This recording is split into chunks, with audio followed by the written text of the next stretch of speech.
What are you looking at? I haven't figured it out yet. What are you looking at? Purple hair? You think you're better than me? You got your pink hair, now you got your purple hair. How much hair do you need? I was trying to overcompensate for the roots. The roots? You like pull the attention away from here and put it all right here? Yes. Anyway, I can't get my hairs did until later in the week. So indeed, indeed. What is happening, everybody? It's Sunday. Happy Sunday. Sunday live haul. What is up? It's a little chilly. I took my hoodie off because I tend to get really animated during the show, and then I get all warmed up. So I'm still wearing my hoodie because I am boring and I do not get animated during the show. Yeah. And it's cold here. It is cold, peeps. Hello, everybody. I see we got some Seattle peeps in the hizzy. You know, that's the lingo of the kids, right? Like, what, 10 years ago? I was just going to say it. You're a little slow on the uptake.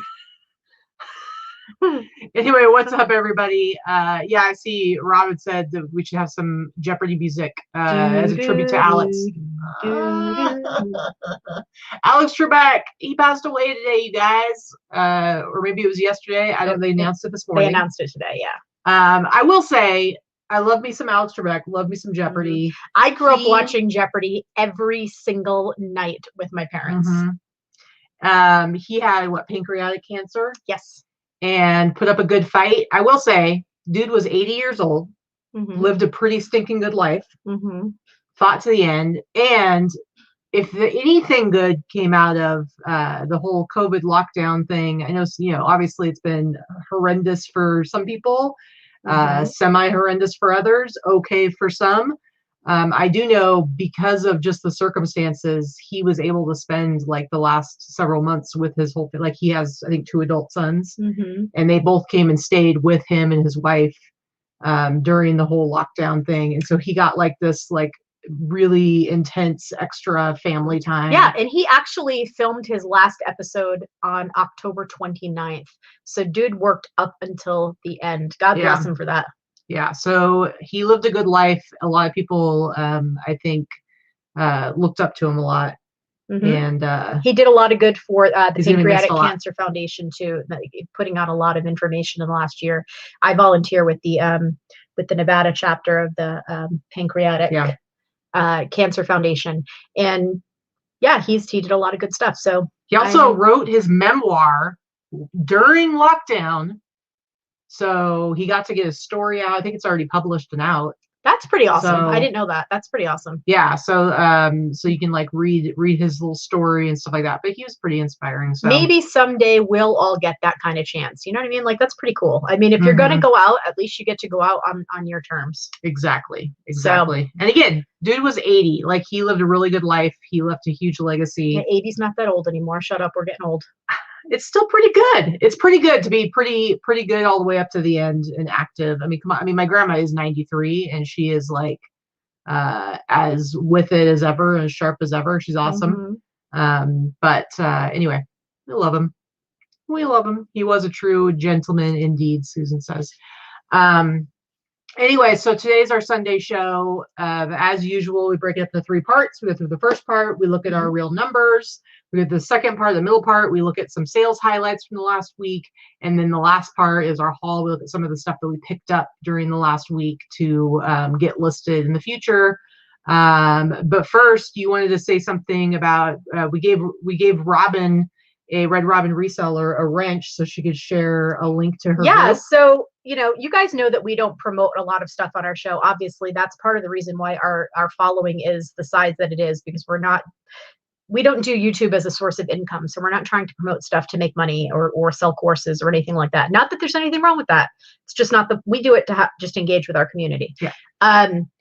But we also just don't like promote a whole heck of a lot of stuff. And because of that, we don't get to talk about good stuff all the time. So one of the things we wanted to put in here was that our friend Robin a wife of the dreamy eye, blue-eyed Joe. He's got some dreamy eyes, you guys. I'm telling you.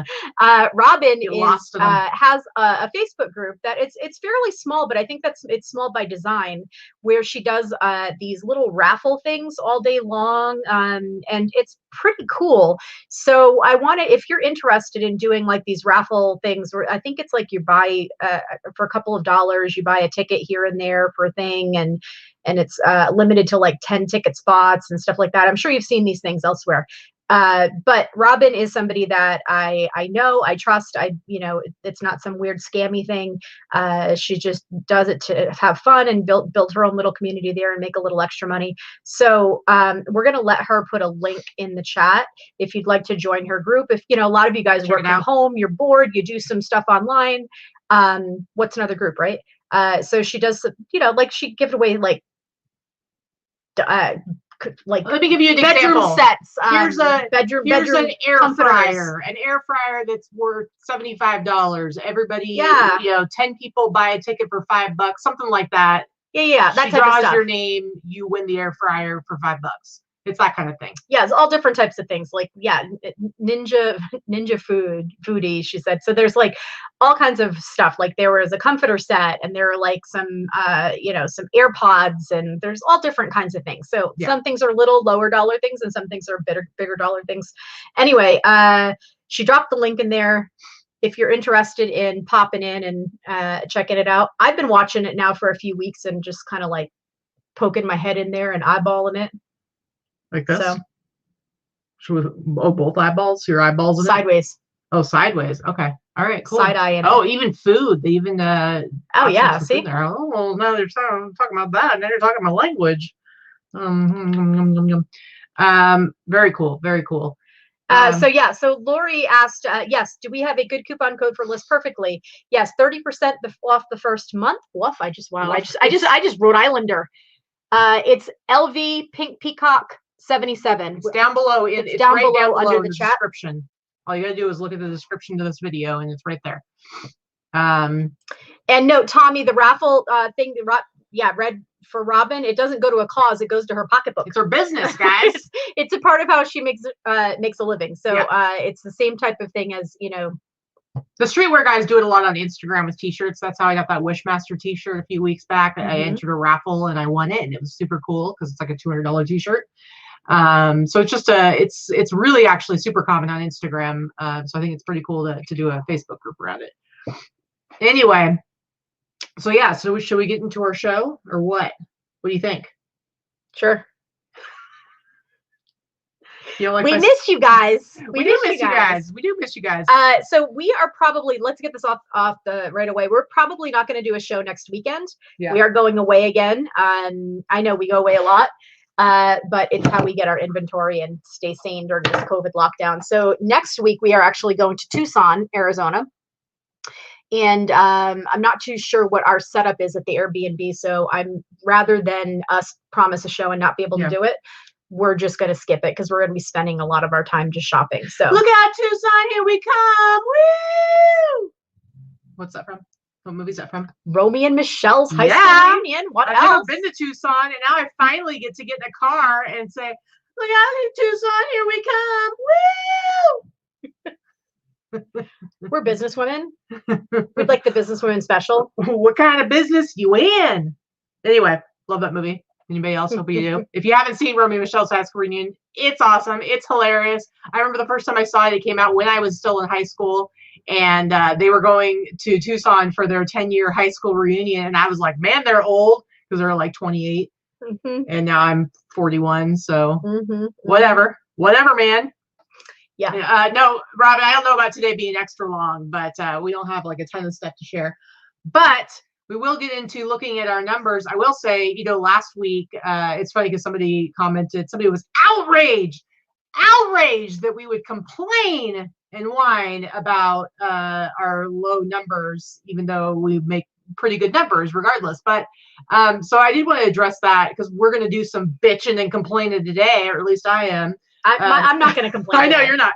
But anyway, I think we made it pretty clear last week that we are well aware that the numbers that we do, compared to some of the people that watch our show, seem very high. And they might seem like, you could dream of being in a place where you are, where you bring in a week, the numbers that we might be a little down on. And you know what, guys, it's all relative. It's all about, what kind of business you have, what your numbers are like, what your costs are. Where you're at in the life of your business, and whether you have employees or not, what your overhead is, what your costs are, overall what your cost of living is. Some places it's $100,000 to buy a house. I would love to buy a house for $100,000. It's $350,000 plus here. So, and I think I was pretty clear about the fact that we're very grateful that we're in a position where we're doing just fine. But that doesn't mean you don't acknowledge when a particular platform or all platforms or whatever is particularly slow at a certain time of year when it's not necessarily expected to be. And I also think that it's helpful to you guys out there to know that we are experiencing slowdowns, even if our slowdowns are something that you wish you could have in a week. We're talking about like you said, it's all relative. I mean, come on. Anyway. We're also not here to blow smoke up your ass that this is an easy business and hey, if you follow me, you'll make millions. There's a lot of that out there in the community too. And I'm not denigrating anybody that we are friends with or know personally, because that's, we don't associate with people that do that type of business, but it's out there. And when people are learning how to sell online, they get sucked into a lot of that stuff, and it's unfortunate. That's why we give all the information that we give for free. Yeah. So. And Cherry Darling Leah says you have lots of overhead that you don't discuss as well. So, and that's true too, because when we show our numbers, those aren't our real net numbers to a certain degree, because when we're talking about like our cost of goods, it's specifically the stuff that we've sold. So for instance, this week, my cost of goods are relatively low because I didn't sell a lot of items. So my cost of goods, it's like literally like a little over $200. But I went on Monday to Torgom in LA and I spent like $1,700 on inventory. And when I show my numbers, I don't show that I spent $1,700 that week. Because that's just not how we're showing you our numbers. And we're pretty clear about that. But it does make it appear that, we've brought in a lot more cash than we necessarily have. But whatever. The point is, we're never here to just whine and complain, just like in our boss group. We're never here to just whine and complain for the sake of it. But we are going to talk about when we see certain trends and things happening. And I will say, we're going to show you our numbers here in a second. And you're going to see, if you guys watch the show regularly, my eBay this week, it's a little painful. Like for realsies, guys. Realsy painful. It sold 11 items on eBay in the last 7 days. What? Yeah. And that's just the reality. I mean, I think a lot of it has to do, some people are probably having a great time on eBay right now. But some of you may have felt some of the pains of probably what's going on with the election. There's so many things going on right now. The last thing some people are thinking about is shopping for buying some goods. crap online. Yeah. So I had an excellent, we talked about this last week. I had an excellent September. I thought that was going to be a good harbinger for, fourth quarter. And my October was down 40% from my September, and my November is not looking so hot either this week. So this past week was okay, but it's not as good as it was in September.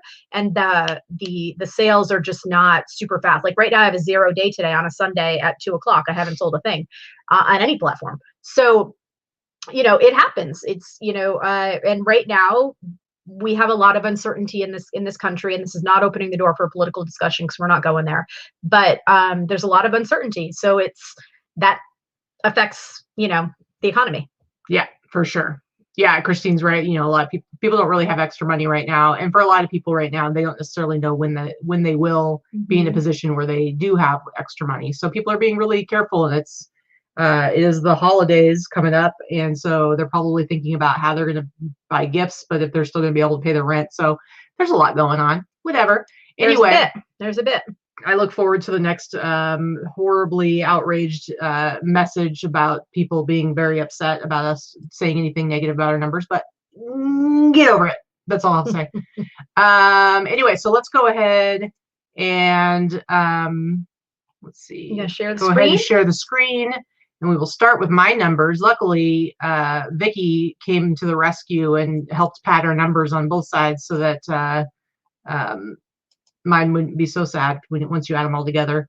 Oh, it's pretty sad. But oh yeah, it is. Anyway, so this is the week ending yesterday. So it's from last Sunday. So 11 eBay orders. That's kind of crazy, guys. That's pretty crazy. Pitiful. That's pretty sad. Luckily, my other platforms did actually do pretty well, like pretty okay, I'll say. Not crazy, but the fact that my eBay and Etsy are like within $5 of each other is pretty crazy. So I had 11 eBay orders, 9 Etsy orders. I didn't sell anything on Instagram, but I haven't really been putting a lot of time into that. I really haven't put a lot of time into anything this last week, to be honest, other than processing all the stuff that I bought and doing some listing. But 8 orders between Grailed and Mercari, so for a total of 28 outgoing orders. Now, I don't remember the last time my eBay sales in 7 days have been under $600. I'm having a rough week. I'm having a rough week if it's under 900, and that happens occasionally. But when that's happening, it's usually a pretty bad sales week for me on eBay. So just be under 600 is crazy. And when I woke up this morning, it was under 500. But this is for last Sunday through yesterday, so it's 587.68. So that's really, really low. And then my Etsy, I did okay on Etsy. 582.92, nothing on Instagram. And then Grailed and Mercari actually did pretty well. Those platforms I don't usually get super high numbers, but so $733 between the two of those is actually not bad. So they kind of came in and held up my eBay a little bit. So I almost did hit $2,000 a week is not terrible. It's not terrible, but that's an abysmal eBay week. Awful. And 2 years ago, when I was pretty much dependent on solely my eBay, I would have been in a panic right now based on what my monthly bills are, and trying to put away money for savings, stuff like that. It would have been tough. So I did just barely almost make it up to 2,000. So not the end of the world. $1,903.60. My shipping, of course, way down from what it usually is, because I didn't have a lot to go out. $110.79. You can see all of my fees there, and then my cost of goods only $280, which it's usually been like $600 and above with the stuff that I've been selling. But so my total net sales $1,294.69. So again. Whew, thank God for those other platforms. Thank God for List Perfectly, making it as easy as possible for me to cross post between platforms, because I'd be having a tough time on just eBay alone. My gross average sale price, $67.99. I like to get it to $70, but whatever, that's fine. And then my net average sale price, $46.24. So all in all, I'm fine, guys. I'm just fine. The other part that makes it a little painful is the fact that within the last week and a half, between Torgom, where I spent like $1,600, and then I bought stuff from Barry for $2,000, and then the week before that, I did like a big $1,100 order from New York. I mean, you add all that and up, then it was the first of the month, and all of the monthly. Oh yeah, and then all the monthly bills are due. So basically, probably like the last 2.5 weeks, you've been hemorrhaging. I have hemorrhaged money, and then my sales screeched to a halt. So. Yeah, that makes it. It makes it a little like scary. Anyone else. You get a little bit like you're like, is it happening? What's happening here? So anyway, so that was my week. It's fine. Luckily, I've got my sugar mama here next to me, so let's go ahead and look at her numbers.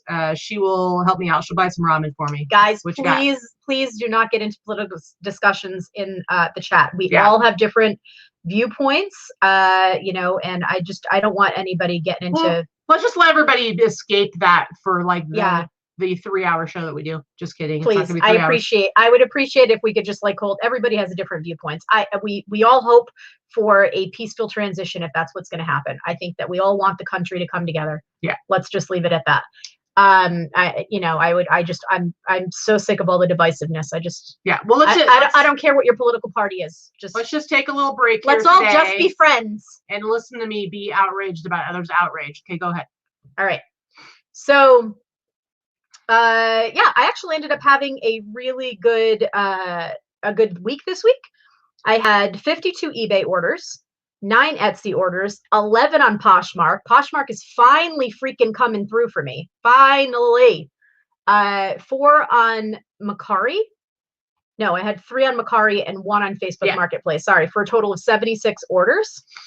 So eBay, 2686.17. It's pretty good. I'd prefer to be over 3,000 this time of the year. Oh, would you? All right, shut your yap.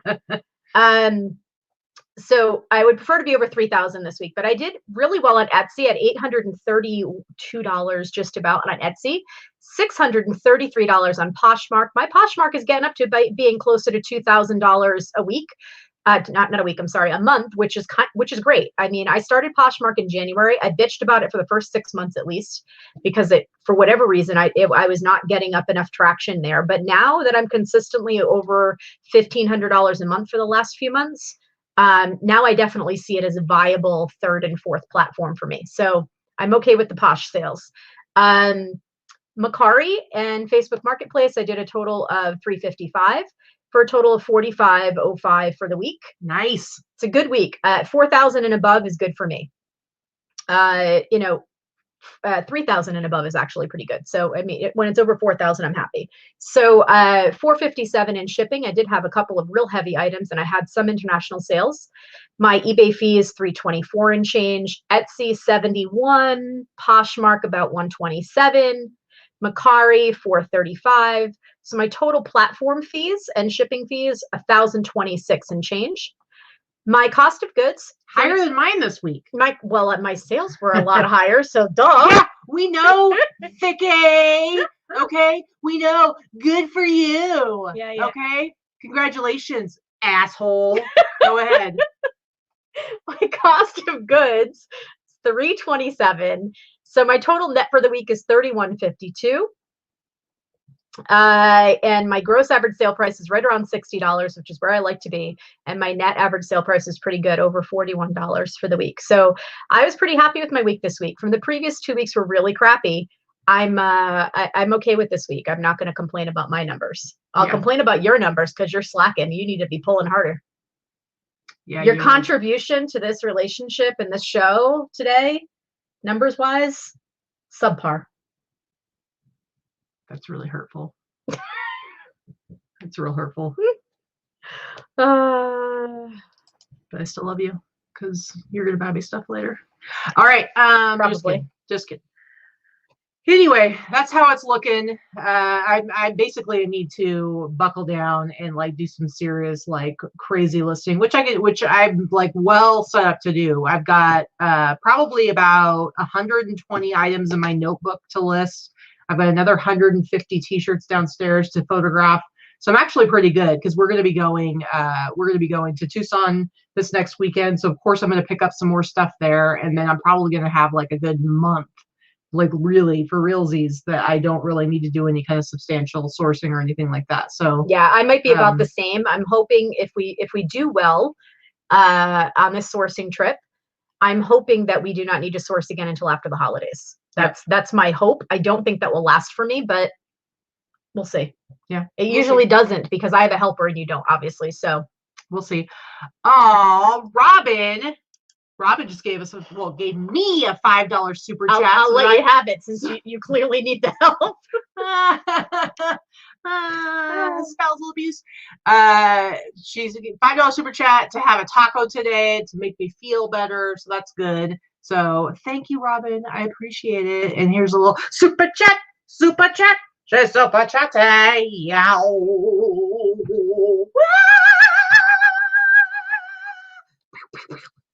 That's what you get. All right, let's go ahead and look at our sales highlights for the week. I'll go ahead and share our screen again. It's going to start with you, big seller. So I've talked about these before. I think I've sold a couple. So there's I picked these up for I think $5 or so at Deseret. And I did take an offer on these. I did not sell them for the price you see there. I sold them for $80. If you find these Z-Coil sneakers, I don't know who the hell's wearing these things. They look awfully clunky and uncomfortable. But every time I've found them, which is all up 2 times, they sell really well. I sold the first one pair for over $100. And these were a size 13, which is a little above average. So I think that's why they took a little longer to sell. But they sold for $80. Nice. Well, I did watch a little bit of that really gross foot show that's on like Netflix or whatever. Oh, or gross. Hulu. No, thank you. No thanks. It's like called like My Feet Are Killing Me. Anyway, it's like Dr. Pimple Popper, but for nasty feet. For feet. But there was a lady who was wearing shoes like that, and it has to do with it helps a lot with like that plantar fasciitis or something. Yeah, it was something like that. So that's probably who was buying those. Oh, so Shalit says I bought 65 pairs and they went fast. That's crazy. All right, casino floor people wear Z coils. Okay. Yeah. All right. I think it takes like a lot of. It takes away a lot of the impact. They're like for working on cement floors or hard floors. Yeah, they're like having shocks on under your feet. So okay, I get it. They're ugly as shit, though. I mean, come on, let's be real. They're ugly. But whatever. You know. If you're on your feet all day, I guess it makes sense. Well, if you have really bad feet and it helps you to still stay mobile and stay standing, that's good. All right, first one for me. This is literally the only sale I'm going to show you of my 11 sales I've got this last week on eBay. Pretty much everything I sold on eBay, I sold for like $40, $50 max this last week, which isn't bad, except it's stuff that was me 2 weeks ago where I was like, ugh, nothing. But which isn't bad, but if you haven't watched us before, you don't know anything about my selling stuff. I go for higher price points, which also means I pay up. So for me, a lot of my stuff, I'm just not going to be able to sell for only $40, or if I'm having a really good week, I'm going to have a lot of higher price sales. But this is, I'm showing this t-shirt in particular, just because it's something that I got from, I think the last trip that when Vikki went with me to Torgom. So I paid $10 for it. I took an offer for $40. Most of my stuff I have different price points that I use. And this is one of them, the $48.99. And this is one of those ones that like I know in my head that $40 I'll accept. So even if it's somebody's first offer, if they offer $40, I accept it immediately because I'm very happy to take that. I'm not going to try to go down to $45 or anything like that. So she offered me $40. I took it, and I just think it's a cute t-shirt. It's worn and faded. And it's just an example of like the kind of basic bread and butter kind of t-shirt stuff I can pick up. That you buy that no one else would buy, honestly. Not no one else, but when you go to the place like the bins or go into a thrift store and you've got your 5 t-shirt bros in the aisle looking for t-shirts, and you know I joke about it, but it's true. So if you go there and you're fighting looking through the same stuff as these guys, not a one of them is going to pick that up. They might, you never know. But yeah, it's got a little, I don't know what's going on here. It's like a jazzercise teddy bear going on, but it's for the Tennessee Volunteers. But here's the thing, guys, this t-shirt's Jacob Michael says the artist gave up when it came time to finish the pause. Pretty much. True. But this is like worn and faded. You can see my condition description, worn and faded. There's no size tag. It's a single stitch, but there's, I show a picture. There's no tag on it. So people who are concerned about like, if there's no tag on a shirt, like, are you still gonna be able to sell it? Yeah, it really doesn't matter that much. You can tell by the shirt's construction whether or not it's legitimately like vintage. And so, yeah, $40 for this. I paid 10. And so pretty much when I do buy stuff at Torgom, I know t-shirts I'm going to be paying $10 for. So it's going to be stuff I need to feel like I can sell for 40 and up. All right, next one for you. So the first trip to Torgom, when I went with Katy, I think I picked up 6 Pendleton wool robes. I did have a lot of really good stuff this week that is already with my lister that I don't have to show you, but let's just say I've got another 5 or 6 of them that she picked up for me. And the first time I paid $15 a piece for them. When she picked them up for me this week, she paid $20 a piece. Yeah. Asshole. Sorry. But this is one of the better ones. When they are in good shape and they have the belt and they don't have any mothballs, this is one of the better ones. This is what the customer offered me $140. I took $140 happily. I paid $15 for it. This is one of the good ones. Yeah. A lot of them, even with holes, people are going to buy them. They just don't buy them for as much. Yeah, I mean, I've sold multiple Pendleton robes, and I've sold ones that have quite a few holes. And I've sold a couple to South Korea, and they always go for over $100, even the ones with holes. So yeah, the ones with holes are the prices have come down in the last few years. The good ones you're still going to get $125 to $150 or so, like this. But the ones that have holes in them, you'll probably get in the $65 to $75 range. Yeah. All right. Next one for me. So like I said, I'm done with eBay showing you guys highlights there. So this one, here's another shirt. I didn't sell it for a lot, but here's the thing. This is another one I picked up at Torgom, I think the first time I went. And when I was there, it's like there's so much to go through and you're trying to get it done as quickly as possible. Because I literally this last time spent 7 hours total shopping.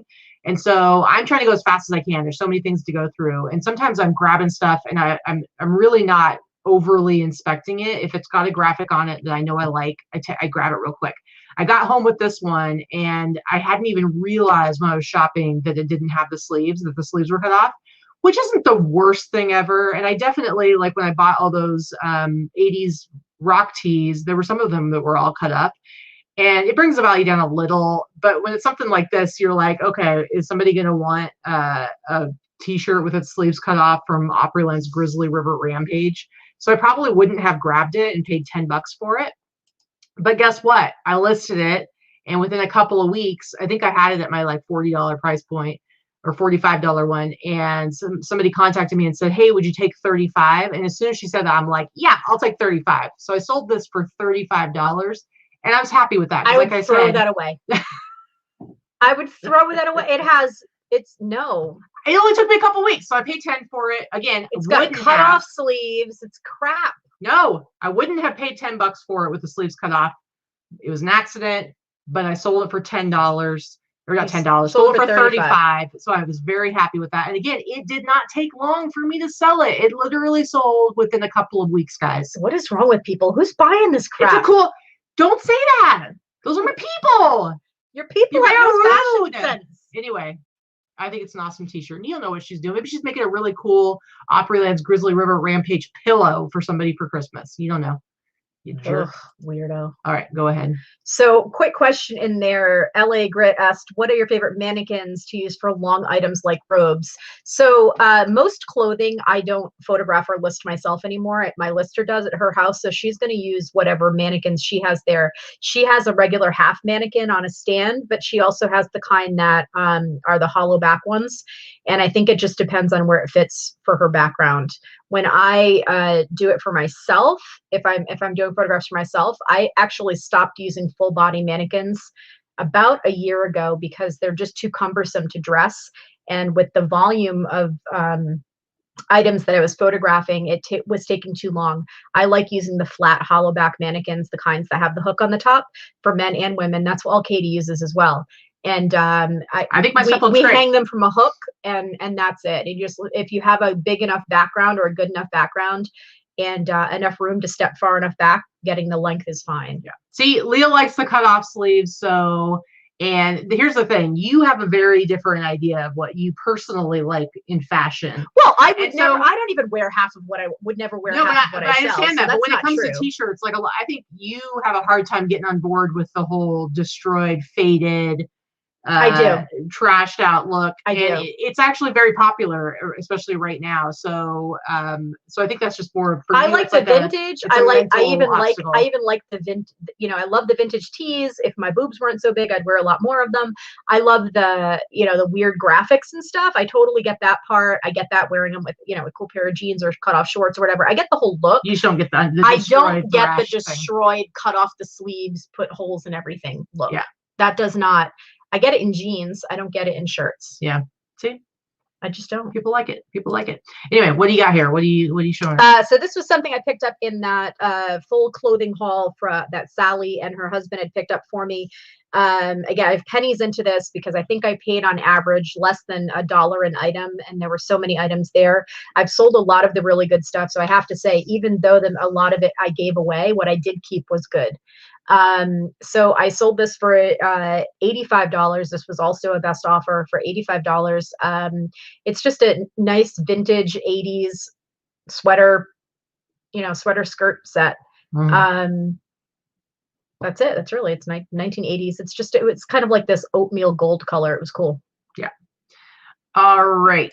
Next one for me is this t-shirt. I haven't had this one for very long. I think it's awesome. I bought this off of there's a vintage shop online. I'm not going to say where it is, but that they have great prices. And so I bought like a whole bunch of stuff from them. And this was one of them. I like all like kind of the computery, nerdy, vintage kind of tech stuff. And so this one they had up for $22, and I'm like, I can sell it for more than that. So I went ahead and bought it. I think I've already sold like half the stuff that I bought from them, and everything I bought, I paid like $15 to $22 max. That's really good. And so this one, like I said, I paid $22 for it, and I wasn't even entirely, I remember showing it to you guys and being like, I don't really know exactly what the deal, like this must have been like, maybe like a club at a school. because it's got the manduka, however you say that. That is like a butterfly or a moth, something to do with that whole thing. I'm not all into biology, so I probably have no idea what it is really. But it's got the computer, the Mad Max. So it's like, I'm sure this is like some sort of like the name of like some computer club at a high school. A computer club, yeah. You know what I mean? That sounds like it. Because it doesn't really, otherwise it just doesn't make sense on its face what it's talking about. It sounds like a geeky computer. Yeah, so I was like, whatever. This is going to appeal to some people who are computer nerds, some people who are into like biology and science and stuff. So anyway, like I said, I paid $22 for it. I've maybe had it listed for a few weeks, maybe a month tops. I didn't do this with the other one, but I'll go ahead and show you what it sold for. It was 10% off, so I sold it for $62.99. So like I said, it really wasn't listed for all that long. Bought it for $22, sold it for $62.99. So yeah, I'm telling you guys, it's not all about movie tees. As much as I love the movie t-shirts and I can sell those for a couple $100, and it's exciting when you sell a t-shirt for hundreds of dollars. You can sell the mediocre, ugly crap too, or weird. This is not mediocre, ugly crap though. This is the kind of stuff that I get excited about. I get excited about movie t-shirts too. Don't get me wrong. But to me, this stuff is what I love because this is why we sell totally different things. That does not excite me at all. Yeah, I love the obscure. I love the kind of weird stuff. I love the nerdy stuff. Like this kind of stuff makes me happy. So to get it for $22, sell it for $62.99, I'm totally down with that. Yeah, so Sandra's right. I mean, computer nerds have some money. This is true. It's true. They do. Yeah. Anyway, tech tees. Yep, all about the tech tees. All right, next one for you. Go ahead. I need the. Oh, sorry. What did it just happen? There you go. Okay, so I talked about this. I did show these on the show. I picked these up at an estate sale that is generally overpriced. It's somebody here locally that really, really overprices everything. Most of these estate sale companies here do. They're ridiculous. I don't know how they sell anything. But every once in a while, you pick up these things that they think are worthless, and this is one of them. I paid $2 for this at an estate sale. I knew it was going to sell well because it's vintage Christmas in general. I did not know that these kits sell as well as they do sell. So it sold for what you see there. I paid $2. It sold for $100, and it was listed for maybe 2 weeks, maybe 3 weeks. Mm-hmm. And we're not quite into full-on Christmas swing either. So yeah. If you are my age or close to my age, I was born in 1975. These type of ornaments were super popular in the 70s. I remember making and painting these wooden ornaments when I was a little girl. That's so cool. It's very cool. So you sold for that amount? I sold it for $100. All right, cool. All right, next up for me is this USGA member varsity jacket. It's like a golf association jacket. I don't even know if I would buy this now just because I'm not focusing as much on jackets. This is just kind of like a weird jacket. It's not so much like a streetwear thing, but so I've had this actually for quite a while in my inventory. I wouldn't have paid more than like $10 for it. And I've actually had like this guy who's contacted me because I send out offers to buyers on eBay, and I've sent out multiple offers on this one. I think I've offered like 75 was the lowest. The guy wanted to pay me like 30, and I was like, not gonna happen. So this jacket's been looming over me for like the last several months. How long have you had this one? I probably had it at least a year. I got it here, but you can see it's our old background. Our old background. So actually at least a year. I've had it for at least 2 years. I was gonna say 2 years because that old background is almost 2 years old. Yeah. So I was really just like sick of seeing this. I mean, like I'm never gonna sell this thing. It's got some wear on the sleeves and stuff like that. And so whenever I go look at my offers to buyers, I just see it sitting there and I'm like, you stinking jacket, get out of here. And then all of a sudden it magically sold on eBay on Etsy. And it was 10% off, I think. So it went for $107.99. It went for $107.99. Like I said, I paid like $10 for it. So would I recommend buying things that are going to sit in your inventory for 2 years? No. But I'm happy to sell it for that price. And like I said, so much of my vintage stuff is long tail though. I mean, 2 years is a little bit too long tail, but you know, it happens. Well, and I'm not, for me, I'm not focusing as much on jackets now. And this is just kind of a weird thing. It's I can't even tell you the last time you bought a jacket. You don't even buy jackets anymore. Not as much for me. Yeah, not as much. It's pretty rare. But anyway, and this isn't a very exciting, to me, this isn't very exciting. So even for a jacket, like, so whatever, but I sold for over $100. Now it's out. I got the little cash in my pocket doing jingling-ling. And Yeah, I can go buy change in my pocket. Well, I don't care. I'm not getting paid in change, biatch. Well, if you're gonna quote the you're so rude. Song Just lyrics. let me have something. No. Okay. You're up. No. This was a good jacket. This one makes me very happy. This was a really good sale. This actually sold for best offer for $350. This came from my my clothing haul from the List Perfectly clothing vault, and it I bought, you know, out the remainder of their inventory. So this one actually sold for $350. It is vintage. It was probably made sometime in the 80s or 90s, but it's not as vintage as it's made to look. It's in the style of a vintage flight bomber jacket that would have been from like the 50s or 60s. That's the point when you see the little pinup inside and everything like that. It was just a really, really cool jacket. I knew this was going to sell for a lot. I probably could have held out for more, but it was the only one that was listed. And again, sales have not been fantastic. So this last week I was like sending out some really aggressive offers, and I love this jacket. This was one of my favorite pieces I got from them. Yeah, it's pretty cool. Okay, so Jacob has a question about jackets. How do you store your jackets like that for inventory? Rolling rack? No, so in our garage, I actually built double racks using piping from Home Depot.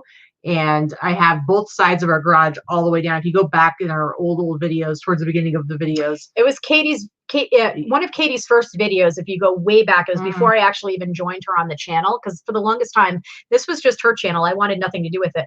And then I took over. Yeah, no, I'm just kidding. But if you go back and look at the videos, she'll show you what it looked like before she moved in, what she was building before she moved into our garage. So we have a 2-car garage, and it is floor to ceiling inventory, and it is on 3 sides of that garage. It is double rows of piping. Yeah. So that's how I had. So one side is just all my jackets, and then the other side's all her stuff, and then the back of the garage is all her stuff. And then I just recently, because I haven't been buying jackets much, and so my inventory's gone down a little bit, I recently moved a bunch of my stuff down and actually gave her another couple levels. So she's encroaching slowly into my territory and taking over. And we have one of our spare bedrooms is all of her inventory as well. So we have, this is a 3-bedroom home with 2 offices and 2.5 baths. It's actually a decent sized house, but with 2 people that work from home full time that have large inventories, we're running out of space. Yeah. Right now, I'm running out of space. I have a lot of inventory in our formal living room right now that I would prefer not to have in there, but I just don't have enough room in the garage. I was hoping to blow out a lot Q4. So yeah, that's going pretty well. That's not going so well right now. All right. Next up for me, again, Etsy, the San Diego Chargers jacket, starter jacket. I think this is one of the jackets that when we went to Jesse's mom's house during COVID and bought out a bunch of her old eBay inventory. I bought a lot of jackets. In fact, at that time, I pretty much only bought jackets and paid pretty much, I think I paid $20 for this. Just a really cool jacket. And it's again, starter jacket. So just, yeah. San Diego Chargers, for whatever reason, we find that obviously it's close to where we live, so it's one of those teams that we find everywhere, but it's not a super popular team, I have found. Well, it has to be a really big, their fan base is not rabid. You need to have, it has to be a good item. Well, but like guess what? You did well with it. I sold it and I made some money. You do well with it. I'm just saying, most of the time, I will pass up almost everything San Diego Chargers that's basic. It's just not a good seller. And that's a good vintage starter. I mean, doesn't matter what the team is. And I agree. There are certain teams that are going to go a lot faster than others. I've never had any problem selling Chargers stuff, but it is not going to go as fast as, let's say, Raiders. Okay, so 10% off of this. So I actually sold this for $125.99. So I paid $20 for it. Sold it for $125.99. So I know Tommy from Seattle was making the comment that you pay like $5 for your inventory and sell it for $1 bazillion. I pay like $80 for a t-shirt. They're gonna like go ahead and follow your lead. I don't always pay $80 for stuff I sell. And certainly not stuff that's going to take a little longer to sell. So $20 into $125.99. So I was pretty happy with that. And I was able to squeeze that into a 15 by 12 poly mailer, which made it cubic. Under $10 to ship. Under $10 to ship. So it worked out pretty well. All right. Next one for you. Next. So this I picked up one of our trips. I think this one was Flagstaff in Arizona. It's one of our trips that's happened over the last few months. I did pay up for this a little bit. I did show it on the video, one of our videos. I think I paid $20. It might have been $22. Whoa! I know, right? That's a lot for me. $20, but I knew it was like one of those great looking goth things, even if it doesn't photograph super well, because it's kind of, it's black denim. It's kind of harder to photograph, but it was a good brand.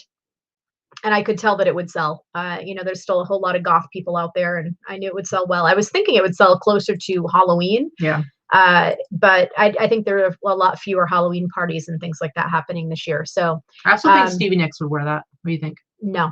No? Come on. Not flowy enough. All right. Okay, so it sold on Etsy.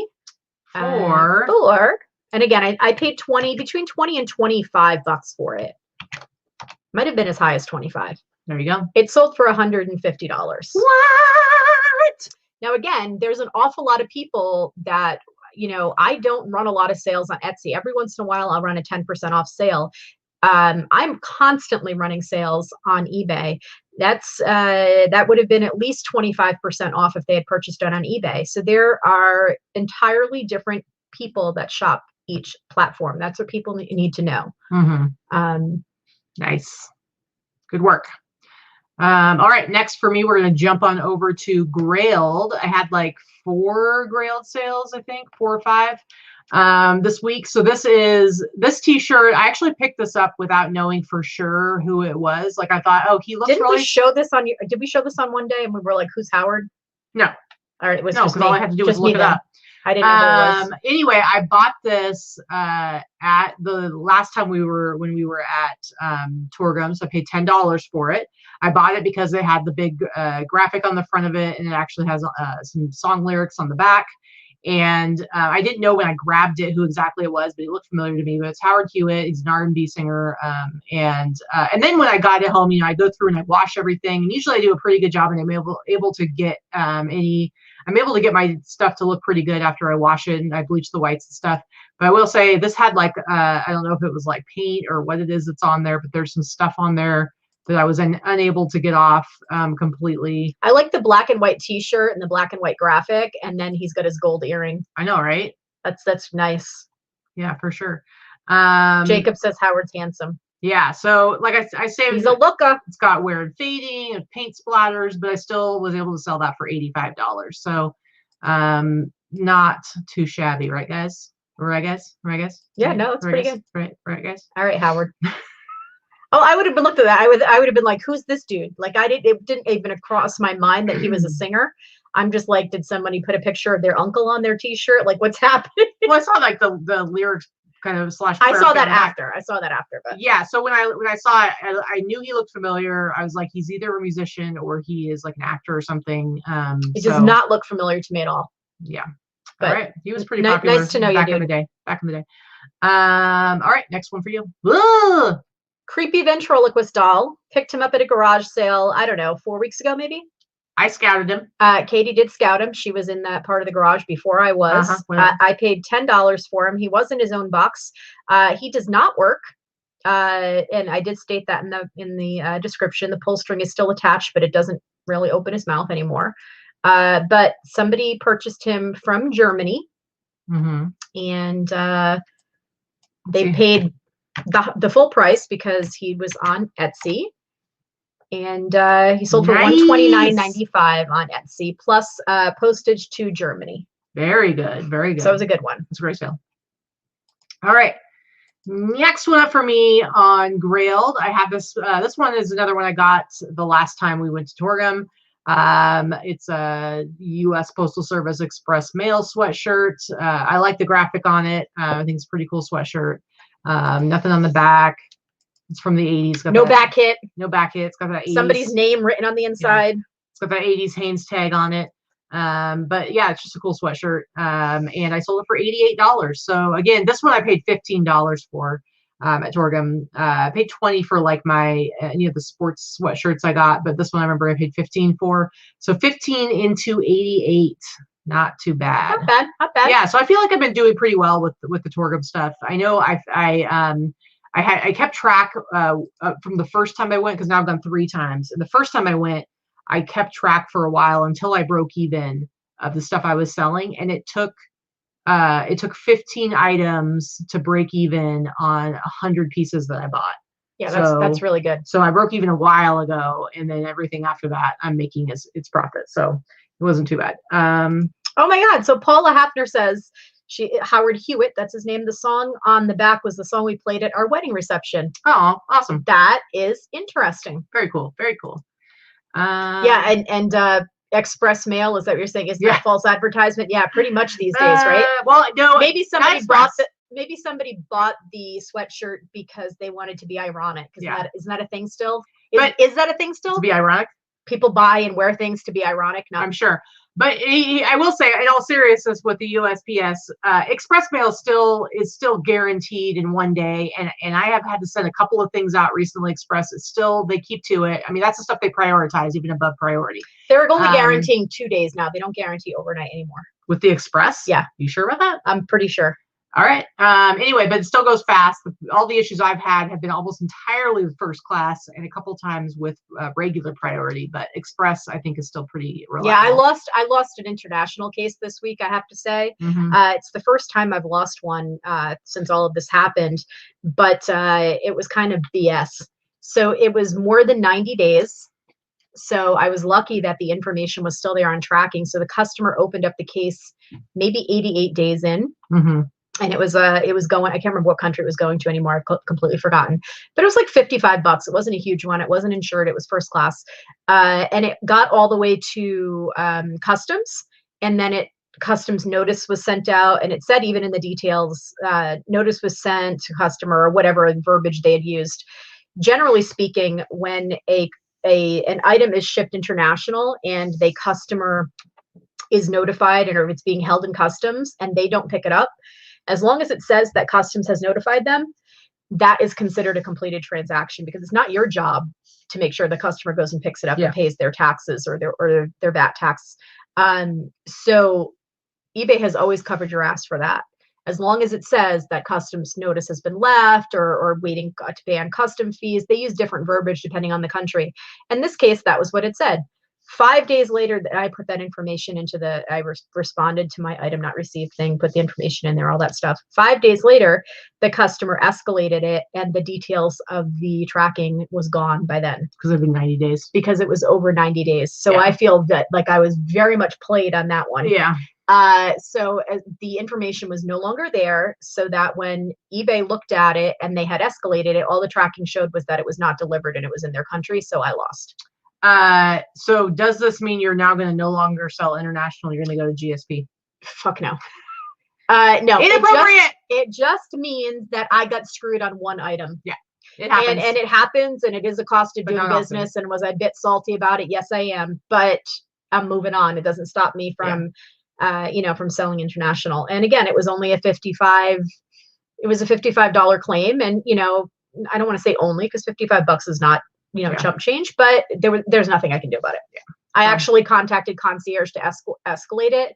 And then I realized that when I went and double checked it myself, that the details were gone from the transaction, and it no longer said anything. So they couldn't do anything about it. That's a bummer. All right. Moving on. Sorry, I was being chatty. Next one for you. Well, I was asking you questions. Go ahead. So this was another pickup from the clothing vault. And this, I think I probably could have held out a little bit longer till we got into ski season. But again, I'm happy to get a decent priced sale and decent priced offer when I'm on Poshmark, right? Is this a jacket or a ski suit? So it is a ski suit. It sold for $150. The only thing about it is that it was women's and it was on the small side. So I was happy to get that price for it. Pick up anything vintage that's Descent. You see this little logo right here. Since we can't see a good brand. The other stuff, but yeah, for sure. Is that it? Yeah, that's it. Bridget, why did I not buy insurance? I generally only buy insurance if it's over $100 international. Yeah. It's just, here's the thing. That's my only package that has gone lost all year. And I've sold a few hundred items that went international. And if I bought insurance on all of them, that's a few $100 less that I'd have in my pocket. Yeah. So, I will say, for me, since COVID, I have been buying insurance for my international stuff on everything, unless it's only like $30 or something, but probably like $50 and up. I have been buying the insurance because regardless, what the buyer pays in shipping covers that anyway. So it's still making me more money than if I was using GSP. So it's just all a matter of like what you're comfortable with. But I haven't had to like file any claims for the whole year either. So really, I could tell myself that I'm wasting that money. But whatever, it's whatever you're comfortable with. And Tommy asked, is that considered a write-off? Absolutely, but you can't write off the whole dollar amount. You only are allowed to write off your loss in postage and your loss in the original purchase price. Yeah. So when you're writing something off, if something breaks or you have loss or breakage, you write off what your purchase price was, not what your profit was on it, if that makes sense. Yeah. All right. So next I have this Kansas City Chiefs sweatshirt. This is another piece that I got from Torgom. I did actually end up paying $20 for this. I probably, if I was like in a thrift store or something, I wouldn't pay more than $10. But again, it's like when you're going somewhere and you're buying over 100 pieces in one sitting, like you pay up a little bit for the convenience of having all that stuff there. And this one I only had listed for like a week and I had a lot of interest in it. But I wanted to get some cash, so I went ahead and took a much lower price. So I paid $20 and got $75. So I was actually totally fine with that. Super happy with it. And like I said, I can go to Torgom once a month if I want. There's more than enough endless inventory for me to buy. So when it comes to that stuff, I'm not going to be as precious with it unless it's something crazy special. And this is just a Kansas City Chiefs sweatshirt. So I'm going to flip it, get my money, and be able to go the next time and have money to spend on more inventory. Yeah. So we've got, I think we have a new viewer, the Lone Star Picker, or maybe somebody that has not commented before. So thanks for popping in and subscribing. We appreciate it. And now they're trying to create a drinking game based on my use of the F word, because every time I use the F word, they want a special code drinking game. Listen, I use it. It happens like once every 4 I would say episodes. about once every few episodes. You wouldn't get drunk very fast. I'm kind of boring. I mean, I do drop the F-bomb. If you knew me in person, you would know that it is liberally peppered in my vocabulary through every conversation. She uses incredible restraint here, guys, because she has a horrible I have a horrible potty mouth. I swear like a trucker, and I make no apologies. I'm 45. You know, I don't care. I'm not raising babies. You know, I'm careful around babies and old people. Don't get me wrong. I know when and where to keep it quiet, but sure you do. I try here a lot. If you drinking game every time I rolled my eyes, yes, you'd all be plastered. You would all be plastered. Every time she tells me to wrap it up, you guys would be like, need to go to rehab. All right, so that's it for We'd have all of our loyal viewers would be hammered every Sunday afternoon. Yeah, pretty much. Okay, so that's it for the sweatshirt. Next one for you. This was my first big sale, I think, on Mercari. So I showed this in our haul a couple of weeks ago. I picked it up at a garage sale. I paid $10 for it. Someone asked me if I had tested it. I did not test it. Without having the vintage film, you really can't test these things 100%. So I did not test it, but everything was clean. It didn't come from a thrift store. It came from a person's garage sale where they were selling a couple of old things. So, you know, it was probably one owner and came out of their garage. And everything was clean and everything appeared to be in working order. And that was what I sold it as. The customer asked me a couple of questions, said, would I stand behind the product? I said, if they get it and it doesn't work, then please contact me. We'll talk about it. Yeah. And I did refer them to my eBay store and said I've been a long time seller to give them a little bit more confidence. Because I mean, I think I only have like 200 transactions on Mercari, and 250 is not chump change. You really can't charge back on Mercari. So I wanted to give them a little bit of security. But they bought it on Mercari, which I'm thankful for because it's cheaper. And left me a positive review today. So I was pretty happy about that. I paid $10 and it sold for $250. Woo woo! Now I think I could have sold this for more based on what it is. If you happen to look up this model of this camera, it sells for in the neighborhood of $300 to $350. Now, as far as I'm concerned, because I can't test it and I only had $10 in it, I was perfectly happy to sell it for $250. Yeah. All right. The last one is this rat T-shirt. This is from the round. Yeah, no. This is from the 35 T-shirts that I bought from Barry. Like I said, I showed them last week. I paid $2,000 for 35 T-shirts. So I averaged out to about $55 per shirt. I did, I've gotten a bunch of inventory, and I actually have probably all told right now, I probably have close to 300 pieces of inventory that have not been listed yet, which is crazy for me. It's just I've had such an influx lately. But when I got these t-shirts from Barry last week, I will tell you, they were the first things that I photographed, and they are already all listed because I'm, putting that kind of money into it. I'm not going to let them sit around. I'm going to put them right to work.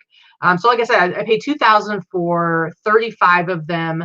I have so far, I just finished listing the rest of them like 2 days ago, and I've sold 3 now for a total of $700. So I'm $700 into coming back, making back my $2,000, which isn't bad. I'm very, very confident that I will sell all the rest of them and make some good money off of this deal.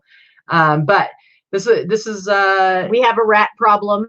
Everybody's has seen the commercial that came out this last year, the Geico commercial. I really, really would like to hear Jacob do some rat, or see Jacob do some rat, I should say. Yeah. So yeah. Well, those of us, I think probably Frankie and Tracy are watching right now. I've seen rat many times over the last however many years. They're actually one of my favorite bands from the 80s. They are hit or miss whether they're going to be good live. It really depends on whether Stephen Pearcy is clean or not. He goes through phases, and when he's not clean, he's terrible and he's an asshole. When he is clean, he's nice and he sings well. So that's about it. Anyway, so I was happy to sell for 200. Actually, so I priced it at 200. And the price was supposed to be able to drop down to 150, which I would have taken. So I was actually really happy when it sold for the full $200 on Mercari. So yeah, and I think that one of the reasons why this sold very well is this t-shirt actually has a depiction of Robin Crosby on it before he died. So that's, there's not as much merchandise. First of all, this is old. 85 is very early rat, and might have even been one of their first t-shirts that was marketed. And it has the entire band and their caricature pictures. I think it's great. I think that this is was one of my favorite ones that you picked up for sure. All right, so that is it. Let me go ahead and get rid of the screen here. There we go. All right, so that's it for our sales highlights for the last week, our sales highlights. And so now we're going to do our hauls. What did you do this week? Where did you go? So I didn't do any sourcing. So this week you went to Torgom on Monday. Yeah. And you brought me back, what, 20 items? Probably about 20 pieces. Yeah. About 20 pieces from Torgom. So that cost me $300 right there. But I didn't have to source a darn thing. Trusted me to spend up with her money. But I think I did pretty good. I mean, I know that you weren't super happy about having to pay $20 a piece for Pendleton robes, but you will make money on them. You just prefer to pay less. Correct. I'm cheap, but overall, we all know this. I'm super cheap, and pretty much everything I bought for you, I think, is with Crystal right now. So you're not going to be able to show it until next week, or the next show, or the next show. Yeah. How did you feel about the stuff I picked up for you overall? You did good. You did good. She picked up. I mean, she knows what I like to sell. Obviously, it's in the same way that I can pick up items for her that I have no interest in. And I did. I picked up something for you at the bins this week. So that was it. I went to the bins on Monday. Tuesday. I went to the bins. You picked up stuff for me, and that's it. I didn't do any other sourcing this week. Okay. I have a lot of stuff. Yeah. I'm a little bit behind right now. Okay, so you went to the bins. It was your second time. We talked about it a little last week, but it was your second time at the bins. First time went well for you. Second time at the new bins. Right. The new bins here. We already talked about it last week. Yeah. So you did well last week. Yep. How was your second? I did it. I did really well again. I have to say, I like overfilled one carriage. I probably, if we had stayed another hour, would have had 2 carriages. How many pounds did you get? I did 65 pounds this time. So I spent about $96 at 65 pounds. Yeah. I mean, and once I got home, I think I threw away one thing. Like you get it home and you're like, oh, it's dirtier than I thought. I don't feel like doing anything with it. But luckily for you, when it's like, if it's sweatshirts or t-shirts, you just make me wash it for you. I do. So I get another thing I have to do for her for free. Yet another thing. For free. Wow. No. Wow. For her business. Okay, she gets a good hour out of me a week. So to be fair, it's not like she throws it in when she's doing her items. I treat it too. That's true. And sometimes I scrub it with my little toothbrush. Yep. She's nice. I am. She's nice to me. So Elena asked, do I recommend getting there before they open? You know, I really don't know because I've only gone twice. Both times I've gotten there just before they've opened and I've gone right in. So whether that is the way to go or whether you're still going to do well in the middle of the day or the afternoon, I really can't speak to that because I don't have a frame of reference. But the 2 times you've been there and you've been there at open, and when you've left, have there been carts available or were people waiting for carts? Nobody's waiting for carts. If once they run out of carts, they're not letting people in. They're at a capacity. I know, and then they're waiting outside. So that's my question. Yes. When you left last time, were they out of carts? No, there was no. They weren't out of carts yet, and I was there for about 2.5 hours. So yeah. So carriages. I think I'm not stuck in the 50s, but I call it a carriage. I think that's a New England thing. Yeah, I never in my life. We've had this discussion. Some people call it a buggy. That's a Southern thing, I think. A buggy, a cart, carriage is, I think, a New England thing. I think buggy is Southern, carriage is East Coast, and we just called a shopping cart or grocery cart on the West Coast. So I don't know. Kind of funny. I mean, yes, I realize that I live in Nevada now. I do, but for 38 years, I lived in Rhode Island. So that's my East Coast, and that's where you get the East Coast accent too. So. Anyway. And are they bringing out new bins periodically? Yes, they are pretty fast at changing them out here, which is another thing that I liked about it for sure. Yeah. All right, what do you got? Show us for the stuff you got. All right, so I'm going to show. This is one of the things that I found last, and I was super happy to find it. You know, my mid-century people will get this. They're not in perfect shape, but again, they came from the bins.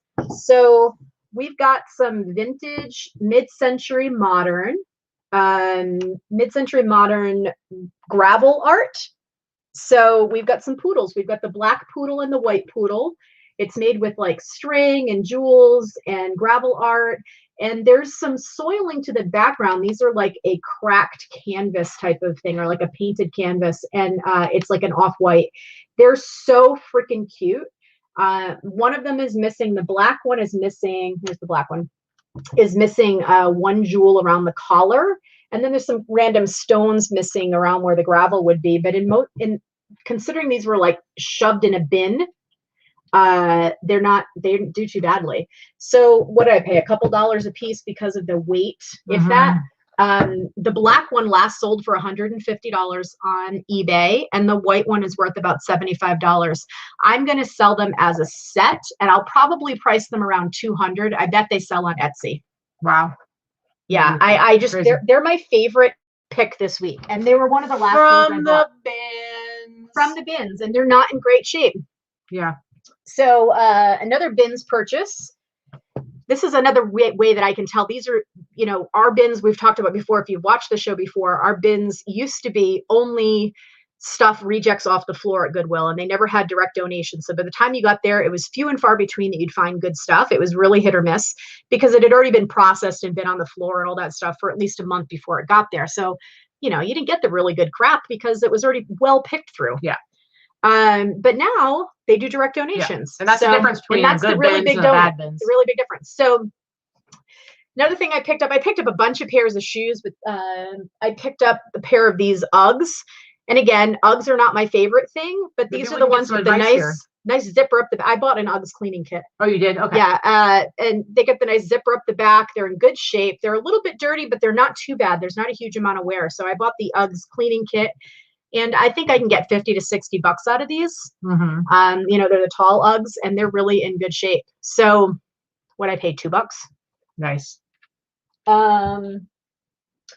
2 other pairs of boots that I picked up. This is also from the bins.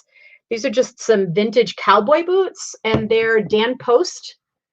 I have to do a little bit of research, but I think they might be snakeskin.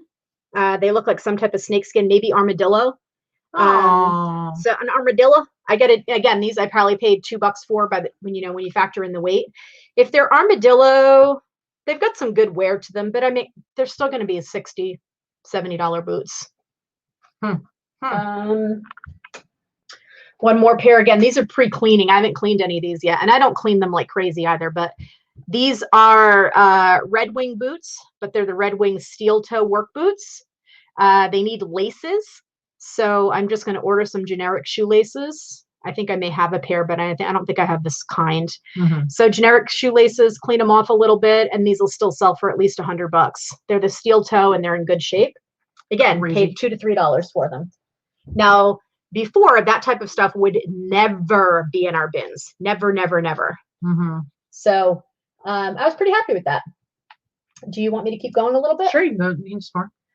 So we have a watcher in our on our channel that has popped in a few times. I don't think he's watching today, but Mr. Buys a Lot, who happened to have a 2-day auction last weekend on his channel, where he has like 2 huge warehouses full of stuff, and he's trying to unload some things. Most of the stuff was not anything that I would have been interested in, but I did bid on a couple of things, and I did buy one thing. So one of the things that I purchased is this really, really cool Emilio Pucci vintage scarf. It's like a, you know, the long rectangular type of scarf, probably from the 60s. My grandma would be impressed with that. Yeah, grandma would like it. I say that because my grandma is, no joke, an expert when it comes to vintage scarves and linens. So she probably would be able to tell you. I may have to send grandma a picture, tell her I got it. I know what it is, but yeah, I knew what it was when I bid on it. I paid $40 for it, but I think I can get at least $200 out of it. So my only question is this: how many of you are able to know how to clean silk? This has a couple of spots on it, and I would really like to clean it. I just don't want to ruin it. Yeah. So it has a spot on it. Does anybody have any ideas on how to clean silk? If you do, leave shoot me a message or leave a message under the post. I'm going to Google it, obviously, but if you know somebody has a tried and true method that they've used, I'd rather not ruin the silk. Google it. I may have to just get some woolite and do some light cleaning, but that's my plan. But I think I can get about $200 for it if I can get the spots out, and I think I can. They're not really bad. Yeah. Garage sale find. I paid, I think, $5 a hat. I have 4 or 5 of these vintage cowboy hats. Clearly very 70s. If you look at the band on it, this is like a suede hat, and it's got this like braided band on the top. Very 70s. Not any specific great name. It's not like it's a Stetson or anything like that, or a Resistol. Awesome. But you know, for $5 I did pretty well. These tend to sell for around the $50 or $60 range. You can go now if you want. Yeah, okay, I can see like Burt Reynolds wearing that back in the 70s. Yeah. Yeah, pretty much. All right, so you, like Vikki said, and I talked about it last Sunday on the show, I did go to Torgom on last Monday, rented a car. We went and got a rental car Sunday night. I woke up at 3 in the morning, was out the door by 3:30, drove by myself to LA. I was hoping to get there at 8 a.m. I did end up hitting some traffic because there was like an accident or something. And so I did end up losing, and I had to stop a couple times. So I ended up losing like an hour. But I did get there at 9 a.m. I spent, they have 2 different warehouse locations. Sometimes they'll let you go to both. Sometimes the last time we went, we could only go to one of them. But this time I actually went to both. I went to the big one first, spent 4 hours there. And then I went to the other one and spent another 3 hours. So a total of 7 hours of buying. Got a ton of stuff. So much stuff. For myself, I got over 100. I stayed home. Yeah, I got over 150 pieces. Because the thing is, for me, to make it worth it, like I really need to like focus and just get it done. And she doesn't want to do 7 hours. She was a trooper, and she did a good 3 hours last time. Or 6. Did you do the full 6? Yes. I think you went and took a break, and then you came back in. I took a break outside in the car for half an hour. Yeah. Yes. But anyway, that's not really her jam.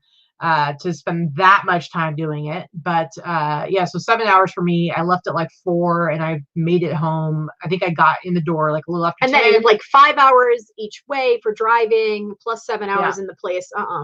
You know what though, for me, I didn't mind. It's like a little adventure. I got to listen to my music real loud, singing to some punk music along the way. You got away from me and my mouth for a whole day. It's just like, you know, and there's a lot of crazy stuff going on. It was like the day before the election, and I'm like, I don't want to think about anything. I just want to focus on my work.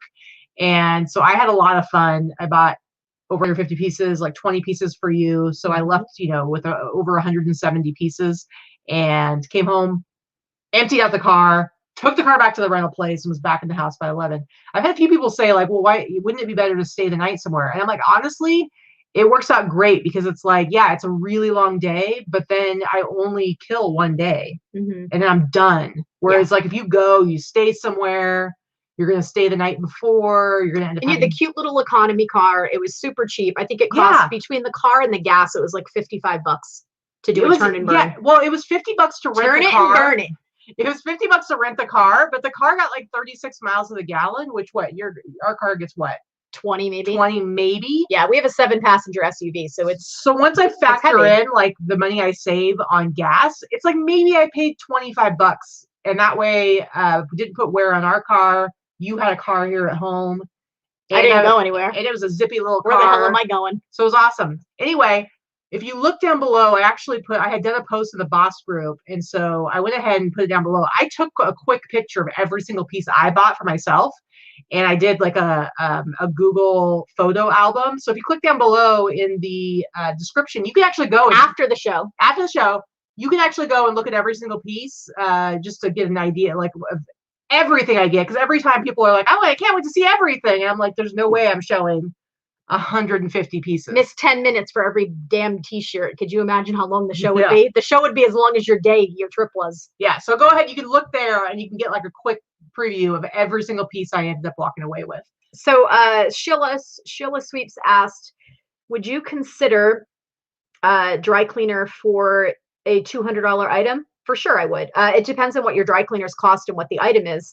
I wouldn't do a leather dry cleaner or a suede dry cleaner for any dollar amount, to be honest with you, because they are exorbitant.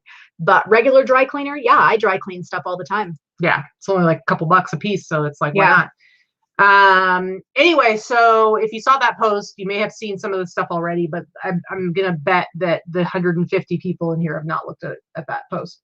Anyway, so I'll just show you some of the highlights, some of the stuff that I think is really cool. Again, I paid $10 a piece for all the t-shirts. There's a handful of things I paid $15 for.